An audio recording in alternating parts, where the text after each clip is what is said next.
নষ্ট হয়ে গেল। তুমি কি ভেবেছো আমি তোমাকে স্বামী হিসেবে মেনে নেব? কখনো না, কোনো দিনও না।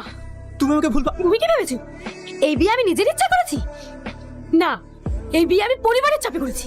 আমি তোমার সাথে কোনোদিনও সংসার করবো না। তুমি দিদির সাথে সাথে আমার জীবনটাও শেষ করে দিলে। ঠিক আছে, তুমি কি চাও? মুক্তি, মুক্তি চাই। এই নাও ডিভোর্স পেপার। ঠিক আছে, আমি তোমায় মুক্ত করে দিচ্ছি। এক মিনিট, তুমি এভাবে ডিভোর্স করে দিলে তো আব্বা মা আমাকে দোষী ভাববে। এভাবে নয়। বেশ, ঠিক আছে, একদিন আমি সব ভুল নিজের ঘাড়ে নিয়ে তোমাকে আমি মুক্ত করে দেব। ভয় নেই, তোমাকে আমি স্পর্শ করব।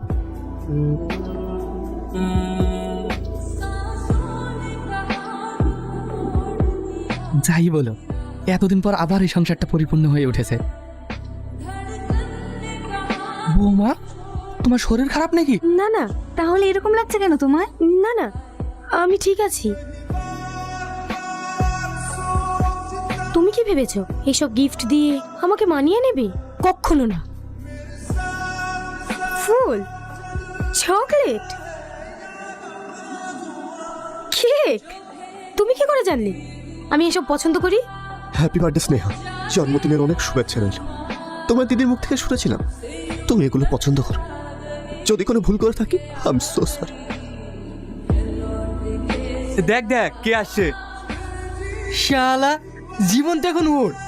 এই একটা বউ মরতে মরতে আর একটা বিকেলে চলে এসছে।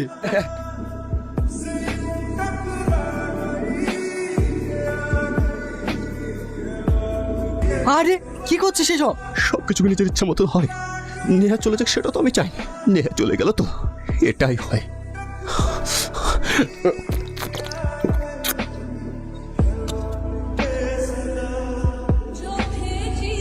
তোমাকে বলেছিলাম না তুমি খুব অল্প দিনে মুক্তি পেয়ে যাবা। রাহুল, রাহুল, রাহুল, এসো নেহা, এসো, এসো, এসো, এসো। নেহা, নেহা, তুমি আবার আমাকে ছেড়ে চলে গেলে নেহা। তুমি বিশ্বাস করো, আমি তোমাকে ছাড়া ভালো নেই। জানো নেহা, আমাকে সবাই বলবো যে তুমি বিশ্বাস করো আমি তোমার বোনের জীবন নষ্ট করিনি।